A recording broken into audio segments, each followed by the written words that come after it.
"Daddy, she looks just like me," said the daughter, pointing to a girl in the square. Her widowed father froze. Before we dive into the story, subscribe and leave a comment below and tell us where you're watching from. Enjoy the story. Carlos Mendez adjusted his 8-year-old daughter's school backpack as they walked through the central square after Isabella's medical appointment. The autumn wind carried the aroma of sweet popcorn from a nearby vendor, and Isabella's small hand was warm in her father's calloused palm. It had been 2 years since Luciana's funeral, and moments like these, simple father-daughter outings, still felt like navigating uncharted territory. "Daddy, can I have ice cream?" Isabella asked, her brown eyes sparkling with the innocent hope that Carlos could never resist. "Of course, Princess. There's an ice cream shop right over there where Mommy used to—" Carlos stopped himself. Even now, mentioning Luciana was like stepping on glass shards. They turned toward the park benches where afternoon shadows grew between the ancient trees. Carlos was searching for his money when Isabella suddenly stopped, her small hands slipping from her father's grip. "Daddy," Isabella whispered, her voice carrying a strange mixture of wonder and recognition. "Daddy, look." Following his daughter's gaze, Carlos saw a small figure sitting alone on a bench. A girl, maybe Isabella's age, was wearing a dirty dress and worn sneakers. Her hair was disheveled, and she held a worn rag doll. But what made Carlos's heart race was the girl's face. It was like looking at Isabella, not similar, identical. The same expressive brown eyes, the same small upturned nose, the same dimple in her chin that appeared when she smiled. Even the way she swung her legs was exactly like Isabella's manner. "My God!" Carlos murmured, unable to move. The unknown girl looked at them with those familiar eyes, and for a moment, time seemed suspended. Isabella broke free from her father's stunned paralysis and walked slowly toward the girl, as if pulled by an invisible thread. "Hi," Isabella said softly. "I'm Isabella. Sophia," the other girl replied, her voice surprisingly similar to Isabella's. Carlos watched in shock as the two girls stared at each other as if looking into mirrors. Then Isabella turned to her father, her young face serious in a way that made Carlos's heart race. "Daddy," Isabella said, her voice carrying a certainty that chilled Carlos to the bone. "She was in Mommy's belly with me." The words hit Carlos like a physical blow. Luciana had never mentioned twins, never spoken about another baby. The pregnancy had been difficult, yes, but she had only talked about Isabella, only prepared for one child. "Isabella, what are you talking about?" Carlos's voice came out strangled. "I remember her, Daddy, in the dark, warm place. We used to push each other and play." Isabella looked back at Sophia with pure recognition. "You remember too, don't you?" Sophia nodded slowly, tears beginning to roll down her dirty cheeks. "I always wondered where my sister was." Carlos felt the world tilting off its axis. This wasn't possible. Luciana would have told him, wouldn't she? But looking at these two identical girls who seemed to recognize each other with a certainty that defied logic, Carlos realized that everything he thought he knew about his wife, about Isabella's birth, about their life together, might have been built on lies. As he knelt between the two girls, his hands trembling, Carlos Mendez had no idea that this moment would unravel secrets that had been buried for 8 years. Secrets that would threaten not only his understanding of the past, but the safety of both girls' future. The question that would haunt him for days to come had already formed in his mind. If Sophia really was Isabella's twin sister, why had Luciana never told him? And how had his daughter ended up alone in the square of his own town? Behind them, a man in a dark coat, who had been watching from across the street, picked up his phone and made a call. "He found her," the man said quietly. "Yes, sir. The two girls are together now." "What do you want me to do?" Carlos's hands trembled as he fumbled with his car keys in the underground parking garage of his building. Sophia sat quietly in the back seat next to Isabella, wrapped in Carlos's coat, still clutching the worn rag doll that had been her only possession in the square. The two girls hadn't stopped looking at each other during the entire drive home, occasionally whispering things that made both of them smile.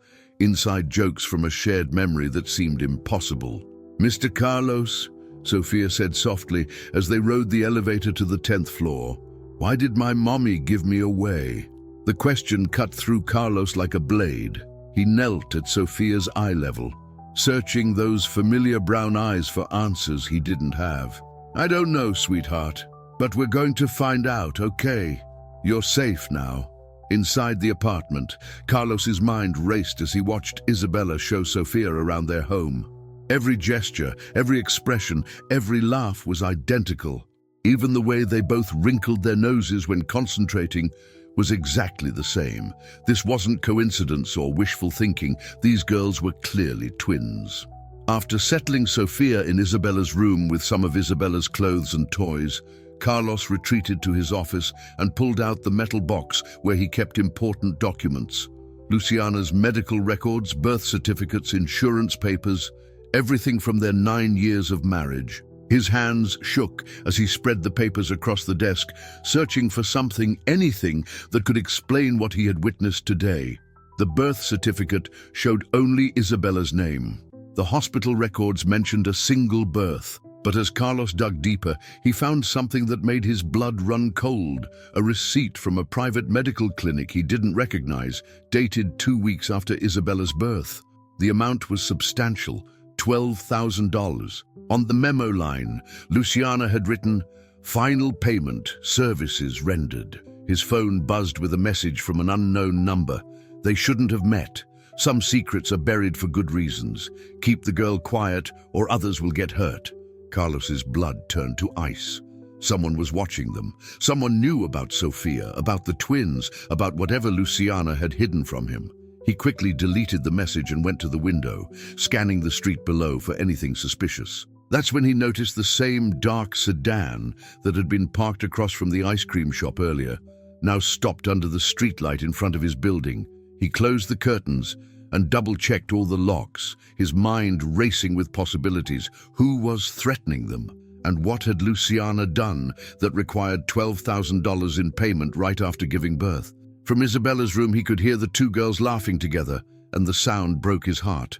Whatever secrets Luciana had kept, whatever danger they might be in, these two children deserved to know the truth about who they were.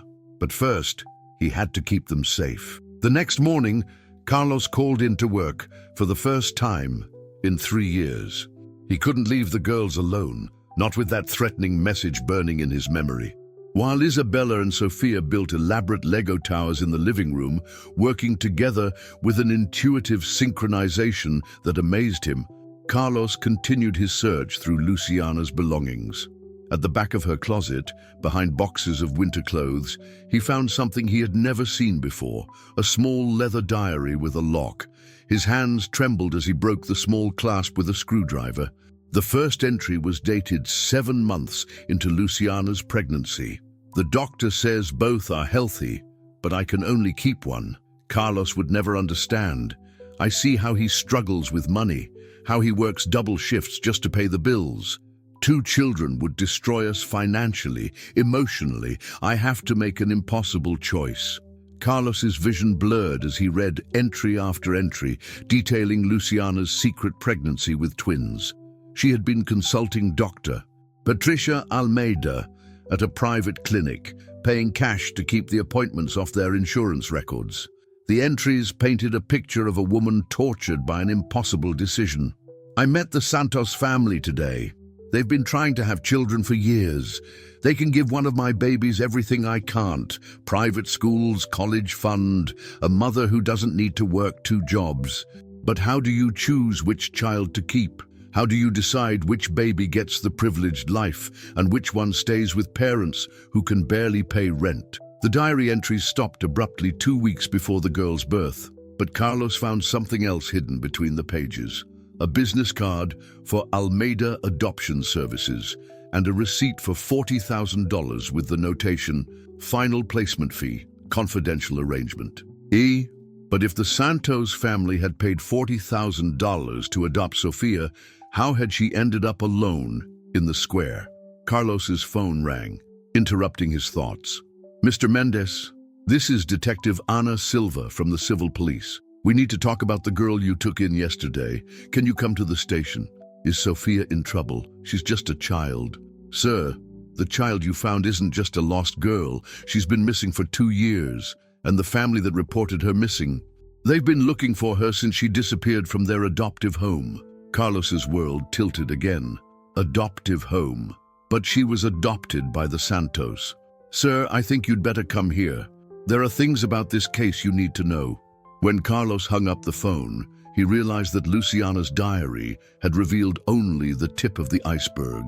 The real question wasn't why Luciana had given Sophia away. It was what had happened to her after the adoption, and why someone was now threatening Carlos's family to keep the girls apart. From the living room, he heard Isabella say, "Sophia, do you remember the bad people who took you from your good home?" "I try not to think about them," Sophia replied quietly. "But they said if I ever found my sister, something terrible would happen." Carlos felt his heart stop. Whatever web of lies and secrets Luciana had gotten involved in was far from over. And now, both girls were in danger. Detective Silva's office smelled of stale coffee and disinfectant. She was a small woman with sharp eyes and graying temples, but her handshake was firm when she greeted Carlos. Sophia sat beside him, holding Isabella's hand as if her life depended on it. Carlos had refused to leave her at home. Whoever had sent that threatening message might try to take her. "Mr. Mendez, what I'm about to tell you will be difficult to hear," Detective Silva began, pulling out a thick file. "The girl you know as Sophia was reported missing 2 years ago by her adoptive parents, Maria and João Santos. But her birth name isn't Sophia, it's Laura Santos." Carlos felt the room spin. Laura? But she said her name was Sophia. "Children sometimes change their names when they're trying to hide," the detective explained gently. "The Santos are good people, Mr. Mendez. They never stopped looking for her. They hired private detectives, worked with multiple police departments, put her picture everywhere. They're devastated that she's been living on the streets." Sophia shifted uncomfortably in her chair. "The bad man told me to never use that name again. He said if I told anyone who I really was, he would hurt my new mommy and daddy." Detective Silva leaned forward. "What bad man, sweetheart? Can you tell us about him?" "He came to our house when I was sleeping. He had a gun and told Mama Maria that they had to give me back or something terrible would happen to everyone. Mama was crying and Papa was angry, but the bad man said it wasn't their choice anymore." Carlos's blood ran cold. Someone had forced the Santos to give up their daughter. "That's what we believe," Detective Silva confirmed. "The Santos reported a break-in that night, but they said nothing was stolen. They told us Laura had run away, but we always suspected there was more to the story. They were too scared to tell us the truth." She opened another file and showed Carlos a photograph of a man in his 50s with cold grey eyes and a scar running from his left ear to his jaw. "We think this man is responsible. Victor Maldonado. He runs what appears to be a legitimate adoption agency, but we suspect he's involved in something much darker. Child trafficking, illegal adoptions, possibly worse." Carlos looked at the photograph and a memory surfaced. Luciana, coming home late one night during her pregnancy, nervous and agitated, claiming she'd had car trouble. When he offered to take her car to the mechanic, she insisted it was fine, that she'd already had a friend take care of it. "Detective, I think my wife might have been involved with this man. I found evidence that she received $12,000 around the time the girls were born." Detective Silva's expression darkened. "Mr. Mendez, if your wife was working with Maldonado, then both girls are in serious danger. He doesn't just arrange illegal adoptions, he sells children to the highest bidder, sometimes to people who don't have good intentions." Sophia spoke in a small voice. "The bad man said I was special because I had a sister. He said people would pay lots of money for girls who looked exactly alike." The words hit Carlos like a physical blow. Twins were valuable in the trafficking world, double profit, perfect for buyers who wanted identical children for unspeakable purposes. We need to put both girls in protective custody immediately, Detective Silva said. Maldonado has resources, connections. If he knows they're together again... Carlos's phone buzzed with another message from the unknown number. The detective is pretty, but not very smart. The building has 4 exits. The girls should stay close to Daddy if they want to stay safe. Carlos showed the message to Detective Silva, whose face went pale. He's here, in the building. She was already reaching for her radio when the lights went out. In the darkness, Carlos heard Sofia whisper to Isabella, "I told you the bad people would find us again." Emergency lighting cast sinister shadows in the hallway as Detective Silva led Carlos and the girls through the maze of corridors in the police station.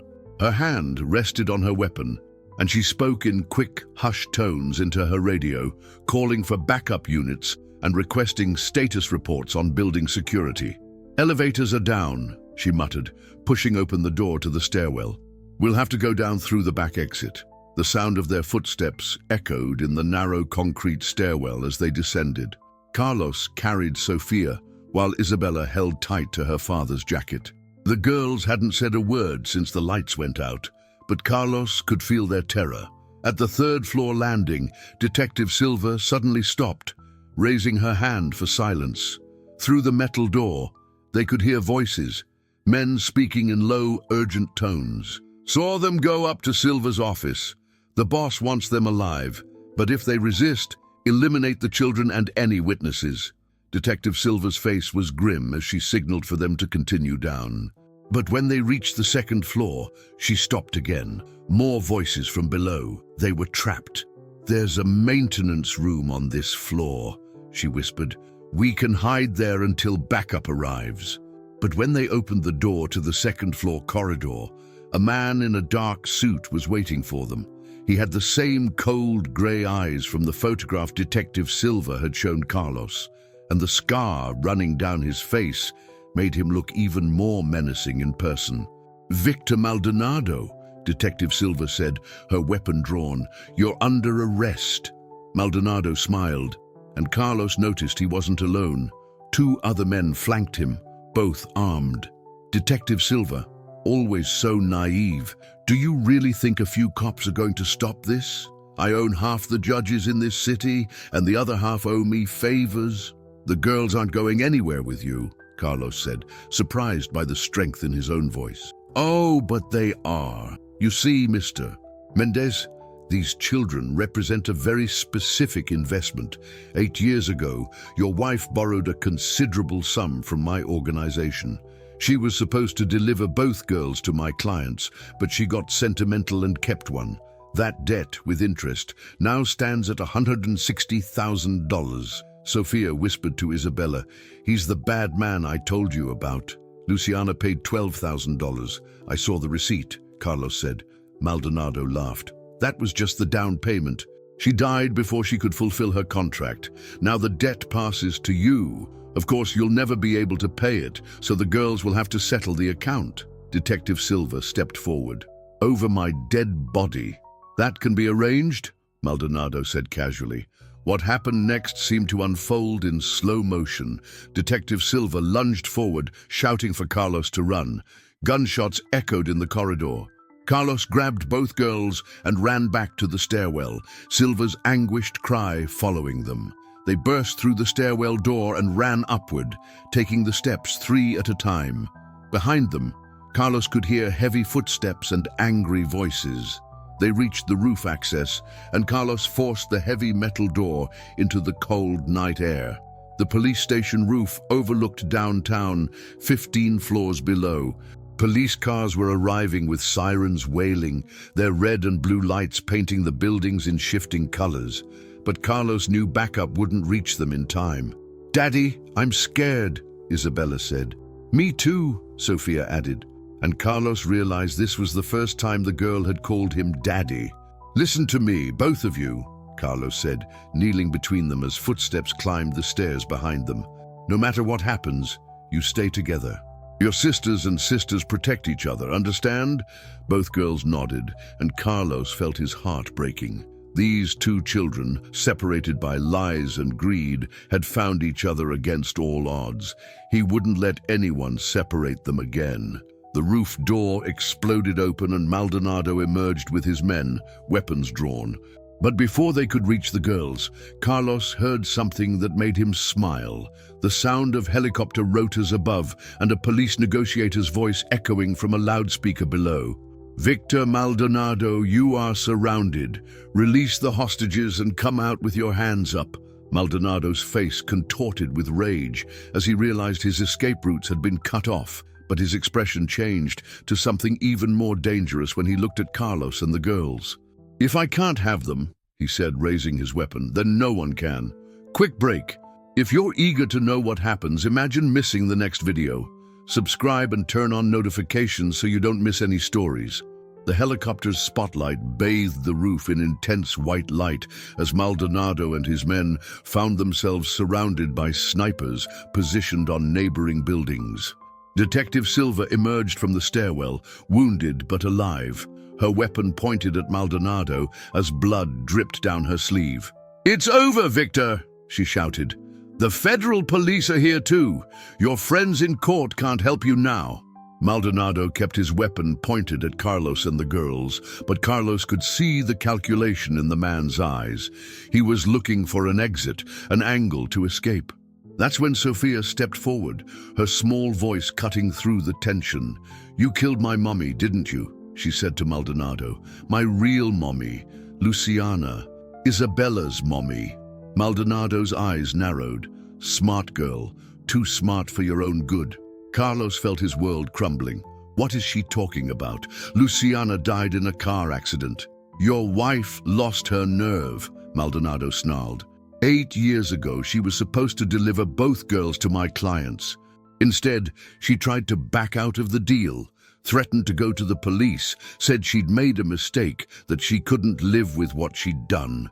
The helicopter circled overhead, its rotors drowning out the sound of Carlos's heart pounding in his ears.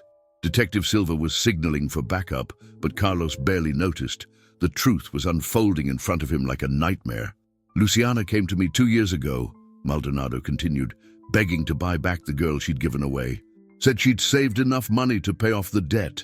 I told her the girl had already been sold, but she wouldn't accept it. She threatened to expose my entire operation."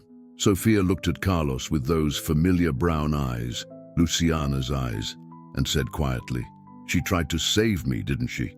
"She tried," Maldonado admitted, "but some mistakes can't be undone. That car accident your wife died in, let's say the brakes failed at a very convenient moment."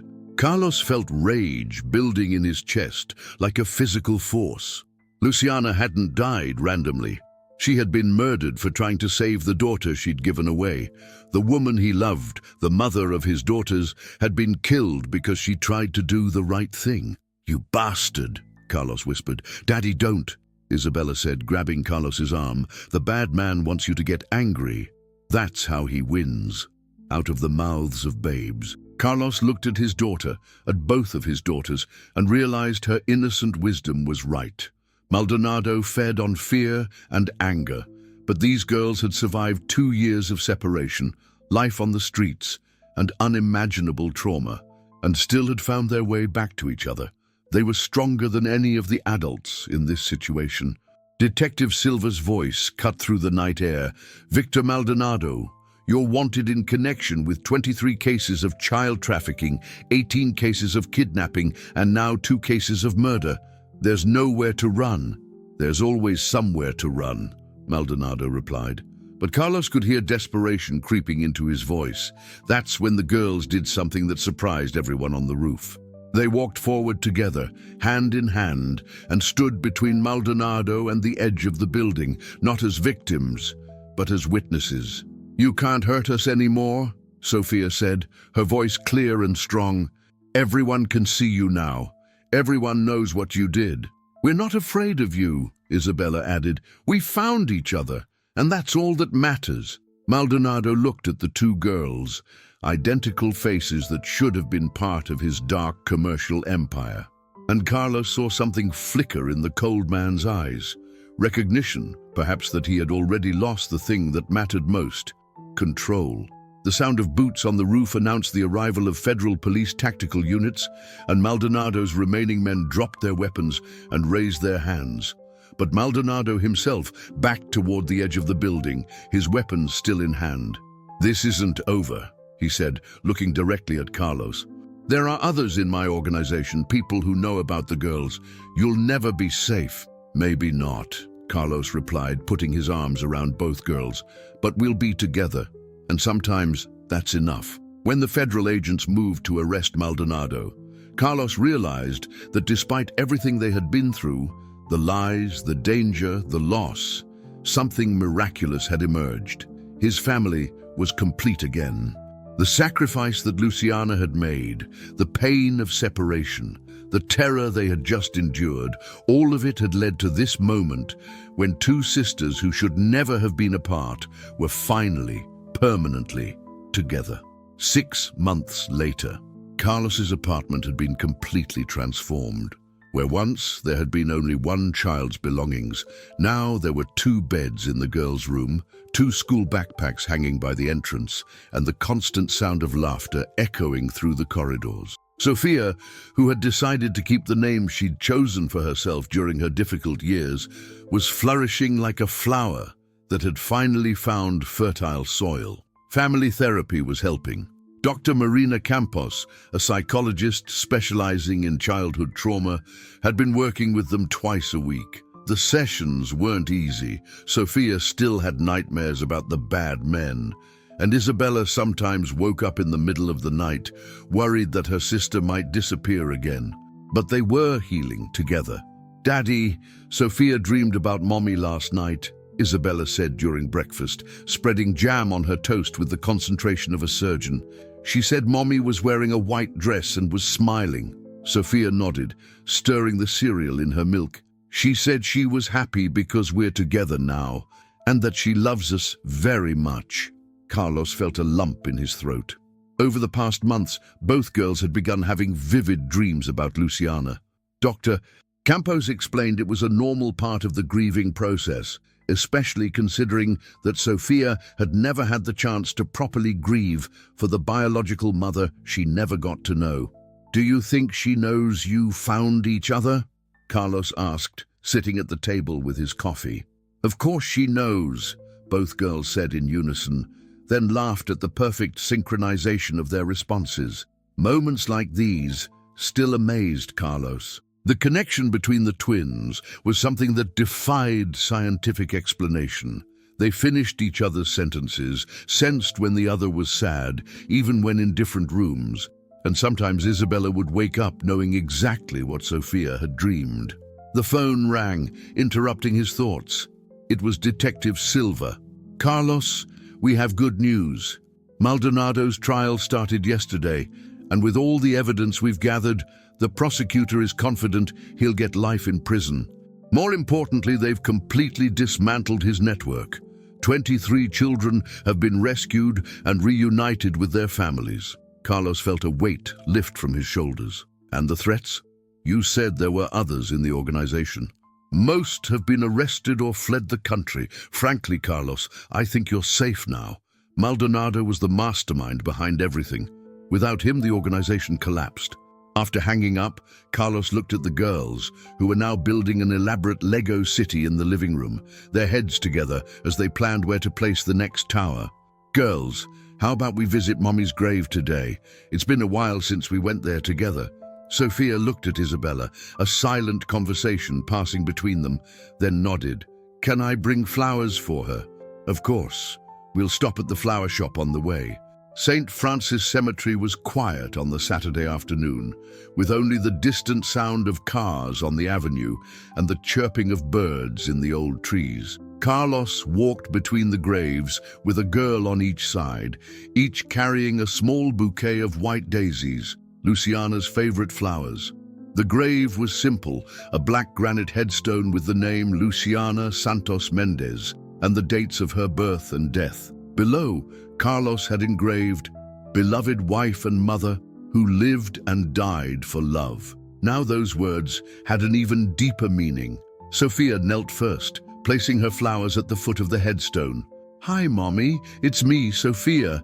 Isabella told me a lot about you, but I wanted you to know that I remember some things too." Isabella joined her own flowers joining her sister's. "Mommy, Sophia is living with us now. She likes the same cereal as me and is afraid of the same TV shows that scare me. Dr. Marina said that's because we're twins. I wish you could see us together," Sophia continued, her small hand touching the cold stone. "But I think somehow you can. Sometimes I feel like you're watching us, making sure we're safe." Carlos knelt behind the girls, placing a hand on each of their shoulders. "Your mommy would be so happy knowing you found each other. She died trying to bring you back together." "We know, Daddy," Isabella said quietly, "and now she doesn't have to worry anymore."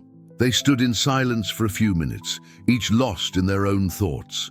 The wind blew through the trees, carrying the scent of spring flowers and creating dancing shadows on the grass. It was Sophia who finally broke the silence. "Daddy, can I ask a question?" "Of course, sweetheart. Are you happy that I was lost? I mean, that Mommy gave me to another family? Because if she hadn't done that, you never would have had enough money to take care of both of us." The question hit Carlos like a punch. Over the past months, he had wondered the same thing, whether Luciana had made the right decision initially, whether they really could have managed to raise two daughters with the limited resources they had at the time. "Sophia, look at me," Carlos said, turning so he could look into both girls' eyes. "Your mommy made an impossible decision with the best intentions. She wanted both of you to have the best lives possible. But if I had known at the time that there were two of you, I never would have let you be separated. Never." "Even if it meant being poor?" Isabella asked. "Even if it meant eating instant noodles every day and wearing thrift store clothes? You two together are worth more than all the money in the world." Sophia leaned into Carlos and hugged him tight. "I love you, Daddy, and I love Isabella, and I love Mommy, even though I don't really remember her." "And I love you both more than words can express," Carlos replied, wrapping both girls in his arms. When they finally stood up to leave, Isabella stopped and pointed to a nearby bench. "Daddy, look." Sitting on the bench was an elderly couple, a woman with grey hair and a man with shoulders curved by age. They were looking toward Luciana's grave with expressions of deep sadness. "Those are Grandpa João and Grandma Maria," Sophia whispered, recognizing them immediately. "My adoptive parents. They came to see me." The couple slowly rose from the bench, and Carlos could see tears in both their eyes as Sophia ran toward them. Maria Santos fell to her knees and wrapped Sophia in a desperate embrace, as if she were a ghost who might disappear at any moment. "My girl, my precious girl," Maria cried. "We never stopped looking for you, never stopped hoping." João Santos extended his hand to Carlos, his eyes red but steady. "Mr. Mendez, I'm João Santos. We were Sophia's adoptive parents for 2 years before she was taken from us. Detective Silva told me about you," Carlos replied, shaking the older man's hand. "You're always welcome in Sophia's life. She speaks about you with great love." "Really?" Maria asked, still kneeling beside Sophia, as if afraid to let her go. "I told everyone about how good you were to me," Sophia said, her small hands stroking Maria's tearful face. "How Grandma Maria made cookies every Friday, and how Grandpa João taught me to take care of the garden." Isabella approached timidly.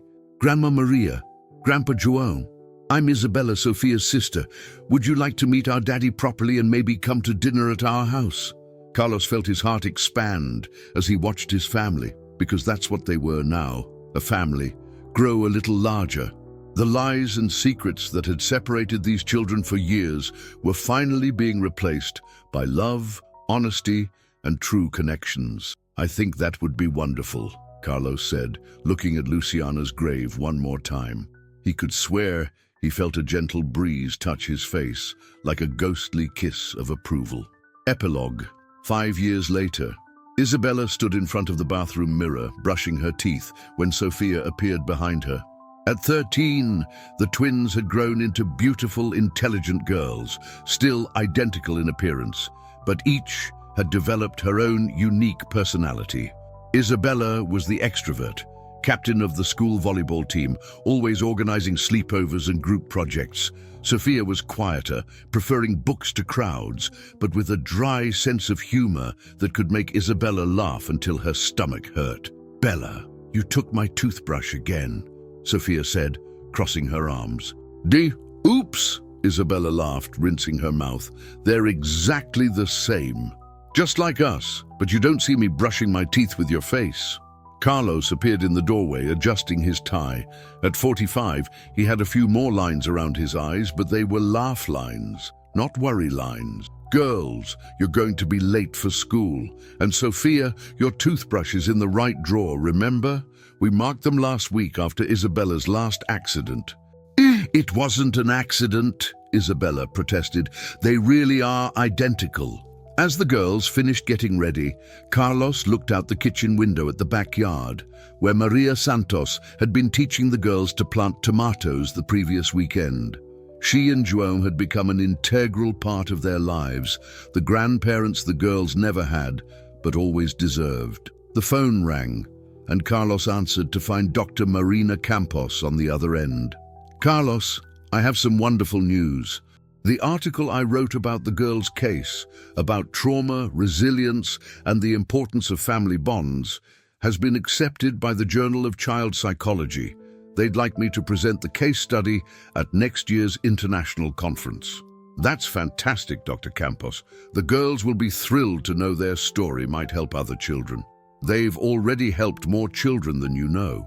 The foundation we created in Luciana's memory has reunited 17 missing children with their families." The Luciana Mendez Foundation had been the twins' idea the previous year. They had asked to use their birthday present money to help other lost children find their way home. What started as a school project had become a nationally recognized non-profit organization. "Daddy!" Sophia appeared in the kitchen, backpack on her shoulders. "Can you pick us up from school today? Isabella has practice, but I want to stop at the flower shop. It's Mommy's birthday tomorrow." Carlos smiled. Every year on Luciana's birthday, the girls insisted on visiting her grave with fresh flowers and updates about their lives. They talked to her about school grades, teenage drama, and their dreams for the future. "Of course, sweetheart. What flowers do you want to take this year?" "White daisies," both girls said in unison, then laughed at their perfect timing. Carlos smiled, watching his daughters head off to school. At 13, they had become extraordinary young women, intelligent, compassionate, and incredibly close. The trauma they had endured had strengthened them rather than broken them.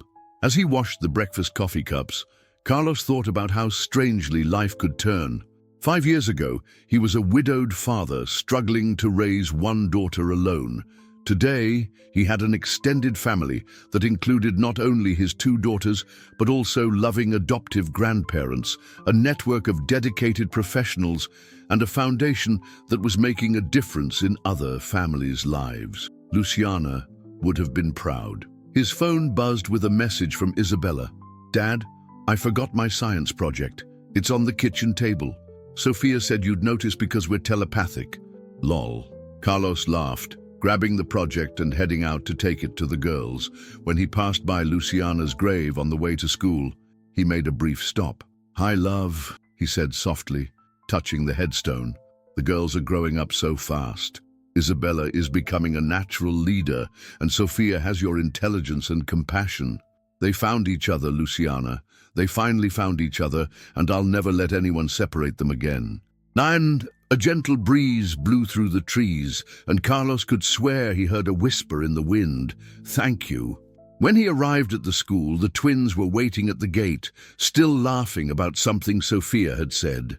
Seeing them together, their identical smiles, their bright eyes, their unbreakable connection, Carlos knew that despite all the pain, all the loss, all the separation, something beautiful had emerged.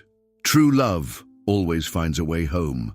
The end. Some stories end with happy endings, others end with new beginnings. This one is about both, Because sometimes the most precious things in life are those we almost lost, but managed to find again.